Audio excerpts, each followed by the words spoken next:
നമസ്കാരം. റാഫ്റ്റ് ഫുട്ബോളിലേക്ക് അവർക്കും സ്വാഗതം. FIFA club world cup Chelsea സ്വന്തമാക്കിയല്ലോ. ടൂർണമെൻറ്റിലെ ഏറ്റവും മികച്ച താരമായിട്ട് കോൾ പാൽമറെ തിരഞ്ഞെടുത്തിരിക്കുന്നു. ഗോൾഡ് വീരൻ റയലിൻ്റെ താരമാണ്. ഗോൾഡൻ ബൂട്ട് അദ്ദേഹത്തിനാണ് ലഭിക്കുന്നത്. യങ് പ്ലെയർ PSG താരമാണ്. ബെസ്റ്റ് ഗോൾ കീപ്പർ ചെൽസിയുടെ താരമാണ്. പ്ലെയർ ഓഫ് ദി ടൂർണമെൻറ്റ് ആവട്ടെ കോൾ പാൽമറാണ്. നമ്മളൊന്ന് പരിശോധിക്കുകയാണ് ഫിഫ ക്ലബ്ബ് വേൾഡ് കപ്പിലെ അവാർഡുകൾ. ടോപ്പ് ഗോൾ സ്കോറർ ഗോൺസാലോ ഗാർഷ്യയാണ്. 4 ഗോളുകളാണ് അദ്ദേഹം നേടിയിരുന്നത്. സോ ഗോൺസാലോ ഗാർഷ്യക്കാണ് ടോപ്പ് സ്കോറർക്കുള്ള അവാർഡ് ലഭിക്കുന്നത്. Best young player Desire Doue ആണ്. PSG സൂപ്പർ താരം Desire Doue best young player ആയിട്ട് തിരഞ്ഞെടുക്കപ്പെടുന്നു. Best goal keeper Robert Sanchez ആണ്. ചെൽസിയുടെ ഗോൾ കീപ്പർ റോബർട്ട് സാഞ്ചസ്. പിന്നെ best player of the tournament Cole പാൽമറാണ്. ഗോൾഡൻ ബോൾ അദ്ദേഹമാണ് സ്വന്തമാക്കിയിരിക്കുന്നത്.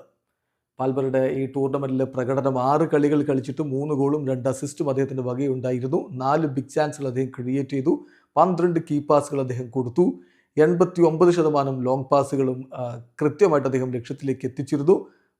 13 ഡ്രിബിളിങ്ങുകൾ അദ്ദേഹം സക്സസ്ഫുള്ളി കംപ്ലീറ്റ് ചെയ്തിരുന്നു. മികച്ച പ്രകടനം തന്നെയാണ് ഫിഫ ക്ലബ്ബ് വേൾഡ് കപ്പിൽ അദ്ദേഹം നടത്തിയത്.